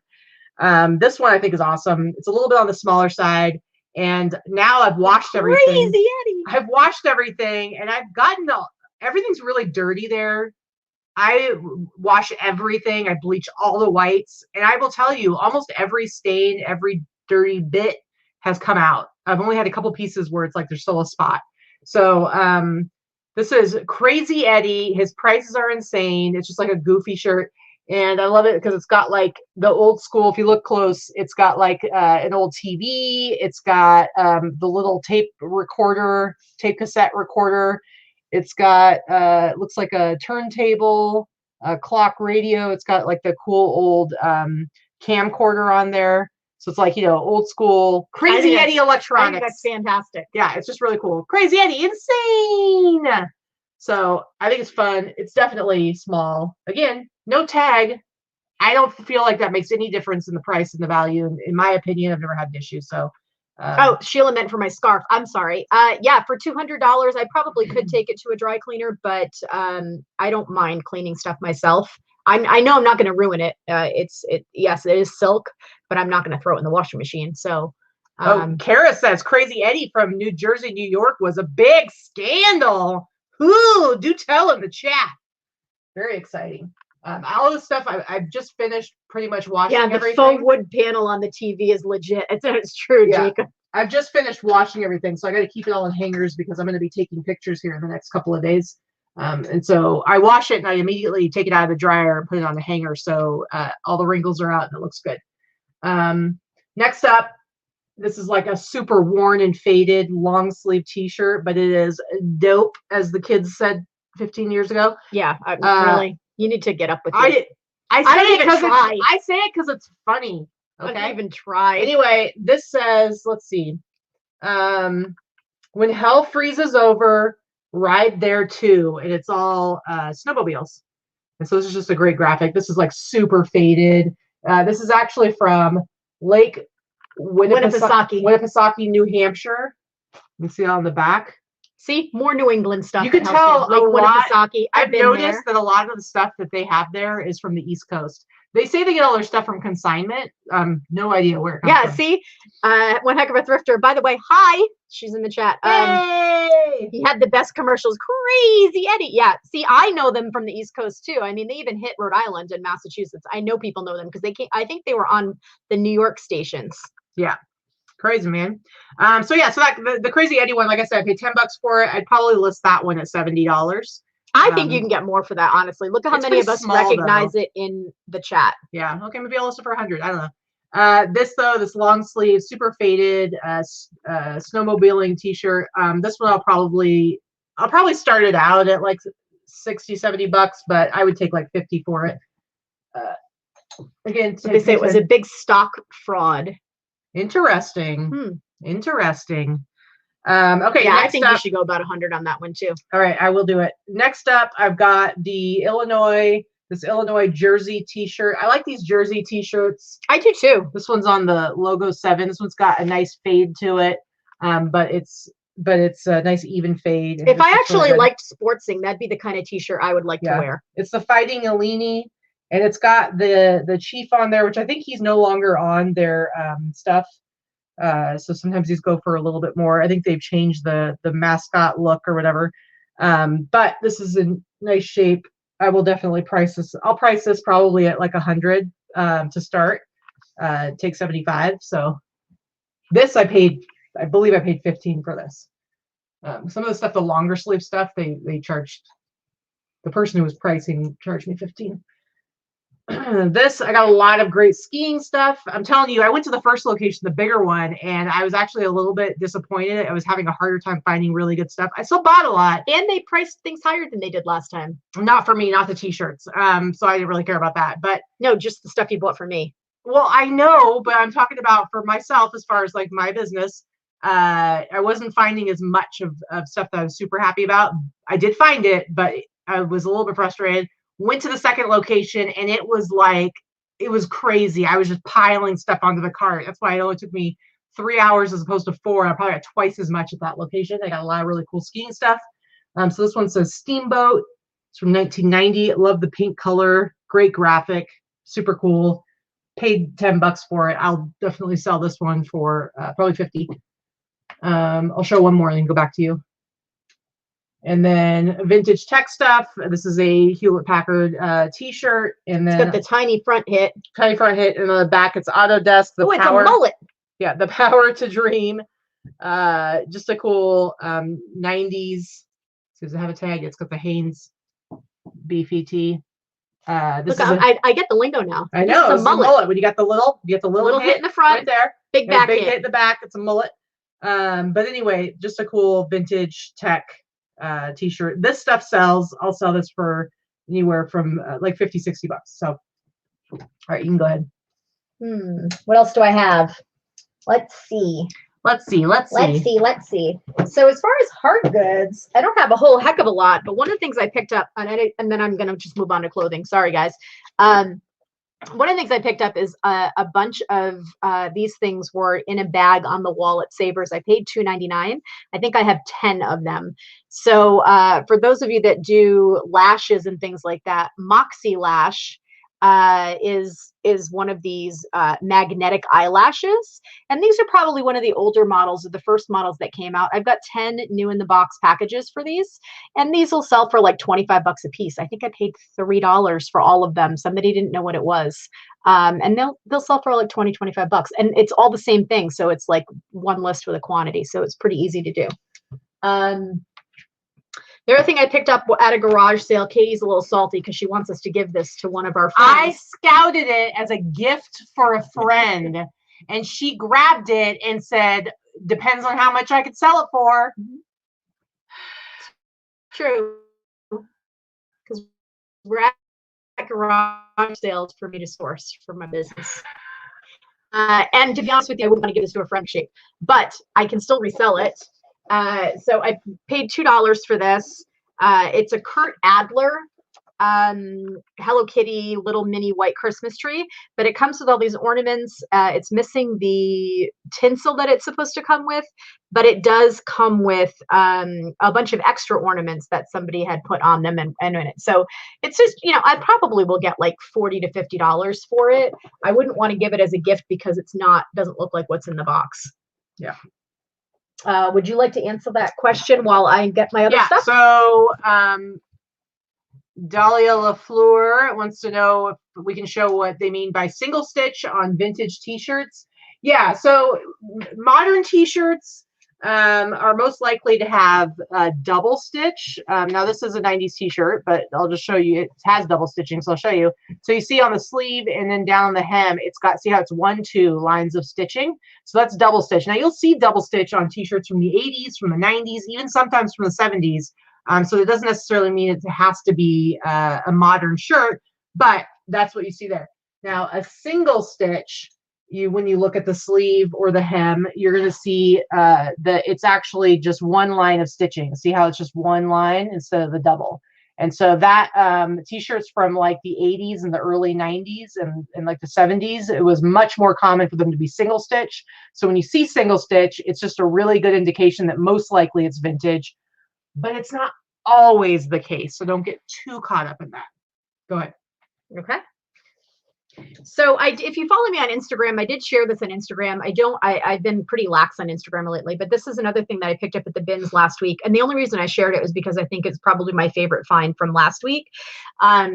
It cost me, pennies because it weighs like, I don't even know, like 3 ounces. But it's this vintage Hawaiian bark cloth little girl apron dress. It's like a size 5T. It's the cutest stinking little thing. I love this. It's this neon bright bark cloth. I wish I had a little girl to put this on, but I do not. But anyway, I think I'm going to sell it. Again, I paid pennies for it. I have it listed for 50. I think that's actually pretty reasonable. I would love to see one of my tiki friends or little pinup friends put their daughter or granddaughter in this because it's so stinking cute. It is pretty cute. I may have to contact Trader Don, and see if this would fit his daughter because she's adorable and she's about that age. Anyway, so I talked last week about Michael Simon cardigans, and I was really bummed because I had picked up this great one for free and it was super stained. I was treated it and I was not able to get it clean. I did send it in with Crystal to list anyway, and I think I'm just going to list it as a damaged cutter sweater. But this is what an example of a good Michael Simon. This is the brand right here, Michael Simon. What a good Michael Simon sweater would look like. It's super heavily embroidered and beaded and all kinds of tchotchkes all over it. Yeah, you know what? Like, women love this. So this particular brand is in great shape. There's nothing wrong with it. I paid, I think, $4 for it. And this one I can sell for like close to $100. It's really pricey. If you look at new with tags, and I'm not saying look on eBay prices, I'm saying look at retail pricing. The sweaters, retail for over $100. So, let's see. Oh yeah, see, Jinx Stick. I know you need the butt ruffle leotards for that dress. Yeah, it's either that or just the diaper butt for sure. But it's a size 5T, so I don't think it'll fit it, like no diaper butt. I don't know what they'd wear under it, but yeah, it's real cute. And then the other thing I picked up, this is a great brand when you're looking at vintage dresses. I've sold every time I buy one of these dresses, I sell them in the neighborhood of $100. This is a brand from the 80s, Assorti. It's like an art to wear type of dress. The patterns are always a little bit extra. And the dresses are generally like this polyester or rayon, nylon type of thing. But this will sell for about $100 and change. I paid $4. This is a Deseret purchase.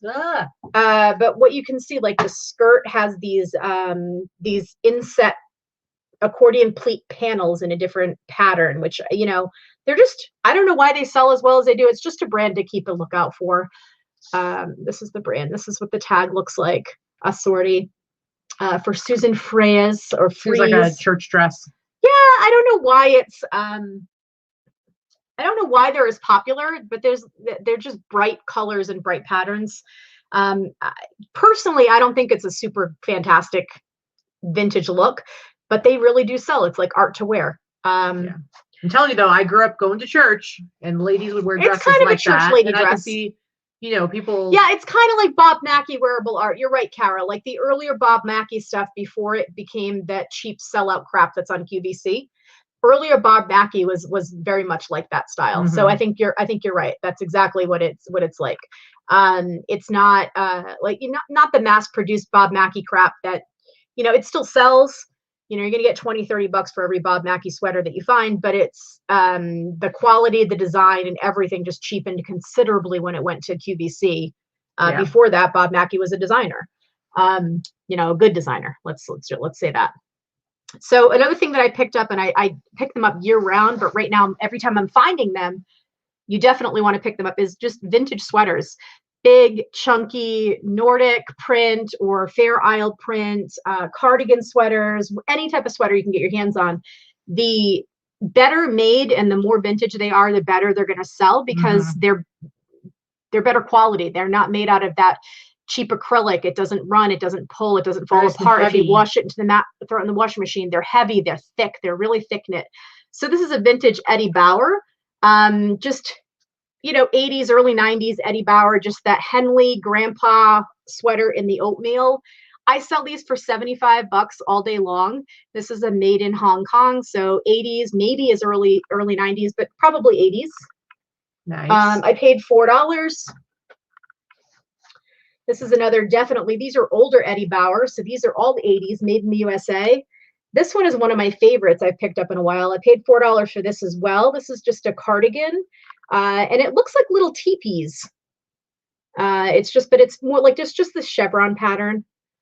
This one I have listed for about 100 just because I think the pattern and the colors are really great. Another $4 one. Yet another $4 vintage 80s cardigan. Very bulky. This is more of a kind of an Aztec pattern, but very thick. This is an extra large. This is the 80s tag for Eddie Bauer. My mom would have worn this. Yeah. Back in like when it was popular the first time around. Yeah, I mean, I would wear this now. This is the type of vintage that I would wear. My mom probably would wear it now too, just because she likes all the crazy colors and patterns and stuff. Yeah, I mean, I don't know why I didn't keep that one for myself, but I didn't. You still have a chance to keep it for yourself. Yeah, it's already listed. Meh. I already paid to have it listed, and it's listed. Meh. So I've got like just two more things to show, and then I'm going to be done, and then Katie can wrap it up. But one of the things I wanted to show is not that this is a huge bolo in and of itself, but one of the things I wanted to show is this is the time of the year when people are very nostalgic for Christmas and Christmas collectibles. I think we all know that, right? So one of the things, I'm one of these collectors for this particular thing. I'm not going to keep this one because I already have a set, but vintage Rudolph the Red-Nosed Reindeer Misfits collection of plush and ornaments and things like that. The last few years, they've been making them through Walmart and CVS, and they've gotten a lot cheaper. But if you find the vintage quality stuff, depending on the company that it was made by, that's the stuff that true collectors will spend stupid money on. And this is one of them. So this is just these little plush bean bags. This happens to be Charlie in the Box from Rudolph the Red-Nosed Reindeer. But these were originally sold in the late 90s through CVS. This happens to have a tag on it. I paid cents for it. It was in the bins, but it has the tag and it was through CVS, and this is the brand, and they're dated. So it's called Stuffins is the brand. When you got on the little butt tag, you can see that Stuffins. So the late 90s collection, this by itself is worth about 25 bucks. Nothing fantastic. But when you find a bunch of these, sometimes you'll find them at a garage sale or something. Somebody will be getting rid of them and you find them in quantity. You might look at it and think, oh, don't buy it. No, buy it. When you can find the whole collection, a lot of people buy them to complete their collections, which is why this is going to sell for 30 bucks, 25, 30 bucks easily. But if you find a collection and you've got 3, 4, 5, or 6 of them, they sell for $20 to $30 a piece, you're going to easily get $100 for a lot of them. So definitely just keep an eye out for the brand. Again, not the ones that are cheaper. They're made from made for Walmart. They're made more recently. The tags are different, but these early Stuffins tags, that's where the money is on the Misfits stuff. So keep an eye out for those. Interesting. That was just a little bolo tip for you. Little words of wisdom. And then this is another jacket that I picked up. I did pay up for this one. I paid $20 for this one. So this is a jacket, a new brand for me, but I just knew that it was really nice quality. So it's Weller, what does it say? Weller what? Wellenstein. It's kind of like a Descente type of ski wear. This has removable it's like just like a puffer jacket. It's fleece lined. I like the design of and it's fleece lined. It's really nice. It's very nicely made, and then it has zip off sleeves and a zip off collar. So this could be like a vest. I believe this was Michael Jackson's ski jacket. You think so? It could have been. It's not vintage.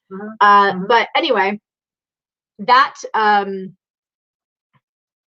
that jacket I have listed for like $300. I think I might, I can get between 200 and 300 for it. I paid 20. So that's all I got. Nice. That's all I got. Nice. You missed everything, Allison. So Erin says, I collect those Misfit plush throughout the whole year and then list probably 5 to 7 sets now. Time to live. Yep, exactly. Then you know what I'm talking about. They sell really well. Yeah. All right, so I'm just going to show you some more t-shirts. So when I was showing the double stitch, it was actually this t-shirt, which is vintage, even though it's double stitched from the 90s. And it's got kind of like it's not quite tie-dye, like that stone wash look to it. And I actually got 2 of these. One's super faded, and this is the darker one. But I wanted to show these because you notice it has the Confederate flag there. And I will say some platforms don't allow you to list stuff with the Confederate flag on it. And I personally do not list things with the Confederate flag on them from personal choice, as well as the fact that some platforms won't allow you. But I just don't do it because I choose not to. However, the reason I'm showing this, and I got 2 of these, is because I believe this, for me, this is more of a historical t-shirt that just shows the Civil War, and you see it's got both sides on it. It's not a t-shirt that is glorifying the Confederate flag for somebody to wear. And again, we're not going to get to the politics of it, so please keep it to yourself in the chat. I'm just letting you know my personal reason. Now, I don't know as far as like eBay goes and the rules they have. Because does eBay let you do the Confederate flag? I don't know. Yeah. They'd stopped it for a while, but I'm not sure if they allow it again or not. I personally would list that, but like you, there's a lot of other stuff I wouldn't list. So because that is not done in a certain way, it's in a proper, thank you very much. It is in a proper historical context. Thank you. That's the right verbiage that we were looking for. And the other one actually has, like, this one doesn't have it, but the other one actually had on the bottom, it said something about like something, it told what it was from and stuff. But anyway, I think it's it's a cool graphic. And I think there's going to be like some history buffs, history nerds out there who will like it, which is why I picked it up. So again, $10 for that. And I got 2 of them. Next up, I've got this long sleeve Hobie shirt. I like the Hobie stuff. They usually have pretty cool graphics. Again, what is this one? What is it? What is it? Can you see? What is it? Hobie? No, but what is it? I can't. Pay attention. Am I supposed to be looking at the back of it? Look at it. What's on the front? What's on the front? Hobie's a surf company. Little front hit, and then the back. Oh, it's a mullet. I'm sorry. I'm like, I couldn't see the back, honey. You're back of me. Anyway, yeah, Hobie, a lot of the Hobie stuff is surfing, but this is actually snowboarding. So I actually think this is a great graphic. Usually I either get ski stuff, but this is actually snowboarding, and that's just an awesome graphic on the back. It's long sleeve. It's got like that mock neck. Just a really cool t-shirt. I think it has a date. Does it have a date on it? No, it doesn't. Wait, maybe it does. Thanks, Tommy. I like the two-tone hair too. It's a lot harder to keep up, to be honest with you. The purple dye is temporary, so it washes out in every couple of days. The pink is not temporary. So this is cool because it's dated 1988, but it is a snowboard. And so I just think it's a cool shirt. $10. I will definitely put that one up for 70. I have another 70. I have another long sleeve mock neck shirt from the 80s, and I don't know if our friend Deb is in the chat. But she'll be super jealous of this one because it is Ocean Pacific. Again, another mullet, as Vikki likes to call it, as the streetwear kids call it. But I just that's a good, cool graphic. It's a really cool Ocean Pacific Extreme Air. And this one, I'm trying to see if it actually depicts anything specific. It's just got the little guy on it. It doesn't show like surfing or skiing or anything like that. But it's just a really cool graphic. And again, long sleeve. Now I did pay $15 a piece for these. For some reason, the guy pricing seems to think that long sleeve t-shirts are worth $5 more than the regular t-shirts. And I was like, whatever, because they actually are super cool shirts. So I was willing to pay $15 for them. Next up, I got a few cool vintage Christian tees. So we got what? Vintage tech. Mm-hmm. We've got my skiing stuff. Mm-hmm. And we got, next up, Christian stuff. Christians like to collect their vintage as well. And I actually think this is a really cool shirt. It's got an awesome graphic. And it says, in the beginning, God. And then it shows like, the outer space kind of thing. It's just, I don't feel like the camera here is really doing it justice, but I think it's a really cool, actually a really vibrant graphic. Yeah, it's a really nice bright graphic. And it's got that cool like roll sleeve thing going on. So it's a black t-shirt, but it's got the pink on it so you can roll the sleeves up. I love picking up, I tend to sell vintage Christian stuff really, really well. My hair makes it pop. Yeah, see? There you go. It's from 1991. Well. I did color coordinate my hair with this specific piece for sure. Yeah. So I love this shirt. Great shirt. Pay $10 for it. I will probably put it up for, I might list that one for 100. That I would say that one's better than 70. That's a good shirt. Best offer. You do well with those Christian shirts. Yeah, they sell fast. Mm-hmm. And that one's a really cool one. Next up, I'm not really sure what this says. Maybe somebody can tell me. I haven't Googled it yet. It says Red Dwarf. I know it's got like the little astronaut painting the F red. It does have a hole in it right here, but it's got some serious fade while you're talking. But then the back of it says Smegoff. That's gross. I don't know what that means. Did I get something horrific? I don't know. Allison, I'm sure will have some answer for us. It's inappropriate. But what, isn't it like a red dwarf? Like I mean, I know it was like a show, but isn't there a red dwarf planet? Yeah. Yes. Yeah. Smeg is not a good word. Well, maybe not in that. It was exactly what I was thinking it was. I understand that, but maybe in the 80s, in the context of planet stuff, what's red dwarf? Well, it's used as a swear word on the show Red Dwarf. Like, get that smegging thing away from me. Just so you know. So maybe it is from the show Red Dwarf. I don't know. It is from the show. Okay, cool. I think it's a cool t-shirt. I don't even know that Red Dwarf was a show, so there you go. You got me. Well, I knew. I hadn't had a chance to Google it yet, but I like the. Yeah, Jacob. Yeah, I'm right with you. You don't have to say anything. Just put So it might actually be a really cool. It didn't occur to me that it was actually from the show. I never watched the show. I just knew of it. So British sci-fi comedy. But if it is from the show, then that makes it even cooler. I'm pretty sure it's from the show. So then maybe I can sell it for $1 bazillion. Yes. Awesome. Absolutely worth $1 bazillion. Yeah. Another Christian vintage t-shirt. I think this one's super cool as well. It says, "I need my rock!" ! So then it says, "My rock is Christ Jesus." So it's kind of like a whole, like, I need my rock, like rock and roll. And if we have any new watchers, by the way, we're not like pushing Christianity on anybody. I would like to just preface that. It's just Christian t-shirts sell really well. Not that there's anything wrong with that. Just kidding. I'm joking. That was a play on Seinfeld. Anyway, I got this on. It's on the Fruit of the Loom tag, but yeah, I need my rock. I think it's a good graphic. And for any Christian rockers out there, they're gonna wear this one day. The next day, wear their striper. But they're also gonna buy from me for $1 million. And then any of you that grew up in the 80s and 90s in the Christian church, they know about Carmen. Again, this is he was a Christian singer, kind of rock, and God's Got an Army. This t-shirt was so stained, and I was able to get it pretty clean, so I'm pretty happy with how it turned out. But Carmen, God's Got an Army. So I have no idea how Carmen stuff sells. Haven't looked it up. I don't know. Now who's the sugar mama? That's right. It's gonna be Katy, apparently, with all these Christian rock tees that she's gonna make millions on. All right, I got another mullet here that says Beer Wolf, Coors Light, the Silver Bullet. Kind of a cute little graphic right there, but the back is awesome. This is a really cool t-shirt. Yeah, the back is a really cool neon graphic. It's very colorful. It's an awesome graphic, and again, paid $10 for it. This is from 1989. Just a really cool t-shirt. I'll put this up for I'll probably sell it for like $50. All right, I got a few more. Next up is this really, really cool. I got a lot of mullets apparently. This is just a really cool, tie-dye shirt. So you know, a really cool tie-dye shirt, and this is from 1997. It says Glamis. I don't know what that is. I haven't looked this up at all, but it's just a really cool quad 4-buy-in t-shirt, and that's a cool graphic. So New Year's 1997. Just an awesome big graphic. And again, $10.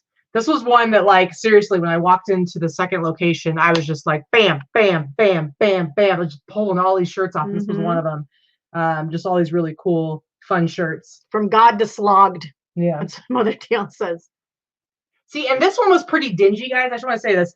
I got this. Glamis is a place west of San Diego for desert toy riding. Oh, cool. Good to know. So this t-shirt was actually pretty dingy, and I just want to say I threw this in with my white t-shirts to be bleached, and it definitely pulled the white out in the tie-dye, but all of the dinginess and staining on it that was on it, completely gone. Completely gone. So a shirt like this can go in with your whites to be bleached, and it's not going to ruin the shirt. It's not going to ruin the tie-dye. It definitely, the graphic. The graphic didn't get hurt at all, and it turned out. I would not have thought to do that. Yeah. So again, paid $10 for that. So for that one, I'll probably put up for 60. This one, I thought the reaction that you had when you saw it was pretty funny because it's a really hideous shirt. Oh my Lord. Who is that goofy looking dude? That's what I said. Who's that goofy looking dude with the really bad feathered mullet caricature of himself? He's a hockey player. Anyway, it's a hockey player. In this case, she might put mullet in the title, but Shalene said we put mullet in the title. No, that's just it's a streetwear descriptor of the type of clothing. And I think it's in a very small community, and it's just kind of a funny way that they call it. It's not something that anybody would be searching for. Anyway, this is just a cool, what do they call them? Full chlorine, normal bleach. Mario Jr. Yeah, just full on pour that bottle of Clorox. Liquid Clorox. Yep. Yeah, this is all by white stuff that I get. Trust me, like 2 days a week, our house smells like bleach, 100%. And it's not from cleaning; it's from washing stuff. Well, it's from cleaning. Not that our house is not clean, but you know what I'm saying. I like this one. Chicks dig us because we play soccer. Just a fun soccer T-shirt. I'm just gonna tag right here. And again, I'm paying all these T-shirts $10 a piece, and lowest I'm gonna get for them is $40. So 40 all the way up to 100, just depending on what it is. Allison says that's hockey hair, yo. Yeah, man. And if you like cows, as Dana likes when I say that about T-shirts, if you like cows, this is a Vermont cow T-shirt. I love the cow on the front. You get the cow butt on the back. It's super thin and soft. Feel that? Preach it for me. It's very soft. Very soft. This one I threw in with the bleach too. It's a really light blue. So with the really light colored ones, if they need the help, I'll go ahead and bleach them too. You can see I'm laughing. I get very liberal at Jacob's comment. Oh, Mario Jr. Okay, I was like, I think I used to hang out with her. I don't know who makes me laugh more. It's between you and Allison. It's like you guys need to battle it out in the chat at some point because you both have this super sarcastic sense of humor and you're both very dry and witty, and I love it. You crack me up every time. All right, I'm just down to the last few. This is 1989 National Championship Battle in Seattle, guys. Battle in Seattle. This looks like Final Four stuff going on. Very nice T-shirt in great condition. Again, all my whites, I bleach the shit out of them. And then we have, I've got a few plain ones. This is the only one I'm showing. This is the Boeing family, and it shows all like the Boeing planes. I like that one. That's pretty cool. I found that the Boeing stuff sells well. Yeah, and plain stuff in general sells pretty well, like airline stuff. So really cool T-shirt. And I got 2 more left. Next up, this one was actually pretty dingy. It had some stains on it. I think it came out. It looks really clean now. Do you remember when I showed it to you? It was pretty dirty. So this is Bella. What's his last name? I don't know. The gymnastics coach guy. Anyway, the Russian guy. Bella. The Russian dude. Yeah, so this is just a T-shirt, gymnastics invitational. And I actually picked up a couple other gymnastics T-shirts, but this was the most noteworthy one to show this time. That Russian guy, Bella whatever, he was like Mary Lou Retton's coach. Well, he was the coach to a lot of the girls. I know. I'm just saying that's like where he first got real famous, I think. And then I love this one, this whitewater rafting one. World-class whitewater, North American whitewater expeditions in Maine, Dead River. I like all the flags on it. And it's got like the, going down the sleeves, it just says Raft Maine on one sleeve. And what does it say on the other side? What does that say? No AW? No AW. I don't know what that means. Probably North AW. What's the shirt? I don't know. I don't know. I don't know, guys. But great T-shirt. Yeah, all the T-shirts, they do look really clean. I will say that they make them super white, the bleach. Yes. Like it's, you know, that's the thing about when you get the stuff from Torgom, it is filthy. it is yellow and dingy and stained and pit stains and all kinds of crap all over it. Who knows how many places it's gone through by the time you get it, but it's like you touch it and your hands are dirty. So yeah, by the end, when I'm after, like, I'll go to the bathroom after a couple hours, my fingers will be black because I don't wear gloves in there, but my fingers will be black. I have to wash my hands a few times while I'm there. But I've kind of gotten really good at, you know, kind of processing stuff and cleaning stuff. And I've gotten a lot braver when it comes to liberally using bleach. And I found that it's like, it's worth it. You know, there's been like maybe once or twice that like it hasn't worked out so well. But overall, it's like the stuff ends up coming out great. And I might have, like I said, 2 pieces where the stains I was trying to get out didn't come out. So anyway, that's everything I have to show today. But like I said, if you go to the link down below, the Google photo album, you can see all 150 plus pieces that I picked up. So you can see what I'm buying when I go and spend over $1,500 on t-shirts. That's what I ended up with. So yeah, Jen says, do you hang dryer sheets to keep them smelling clean? No. No, we use unscented laundry detergent for everything. Yeah, wash it cold. Wash everything in cold. Unscented dryer sheets for you know, when you dry the stuff too. But we don't use anything that has any. I can't use any of that anyway because I'm super sensitive to the smells. I get migraines, and I also have sensitive skin. So like if I wear something that has been washed at someone else's house or something like that, I'm gonna break out. The nice thing about having to wash everything is that I pull it right out of the dryer. Like I don't let it sit in the dryer. So I'll pull it right out of the dryer when it's done, and all the wrinkles, there's no wrinkles in it. So it looks the best it can possibly look.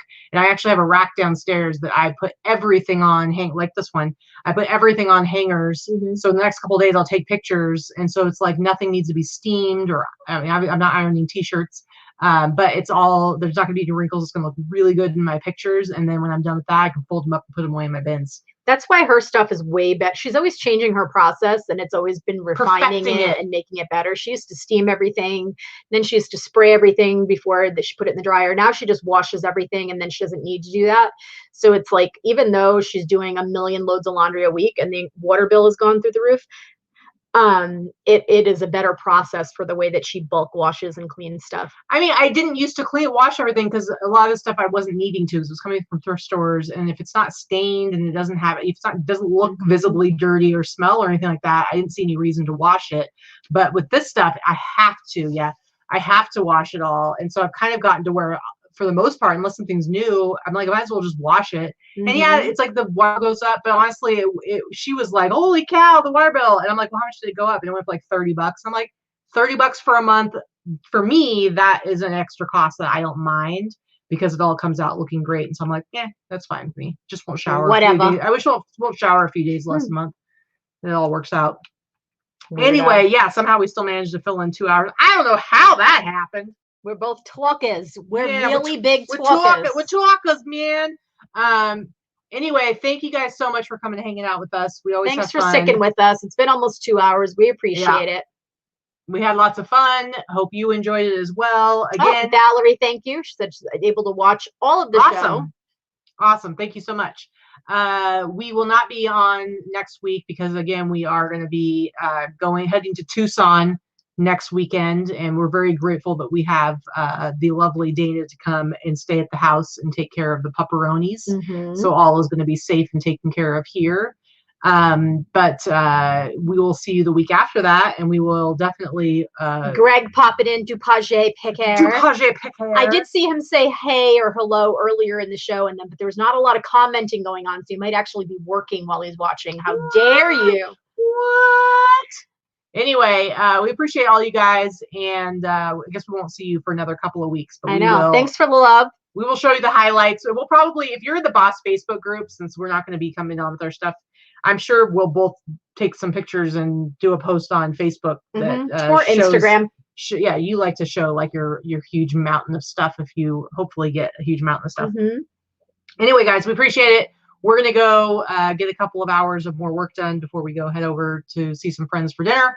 But we appreciate you, and we hope that you're having a good week. Yeah, that's about it. Try to get outside. Go outside, walk around, put up some Christmas trees, and like listen to some Christmas music. Get off the social media. That's all I can say about that. There's a lot of ugliness out there right now, and on both sides of whatever. And it's not good. It's toxic. It's not good for anybody. Yeah. Pretty much. Yeah. Get out there and do other stuff. Here, I'll say one thing. I will say one thing.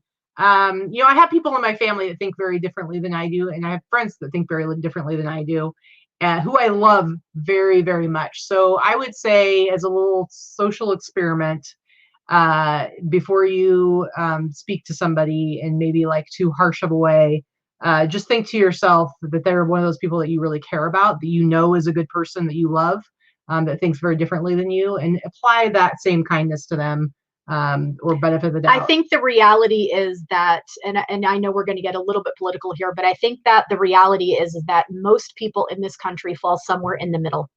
You may have some beliefs on one side, some beliefs on another side, whether they're personal beliefs, their moral beliefs, their financial differences, or fiscal differences that you may believe in one side or the other.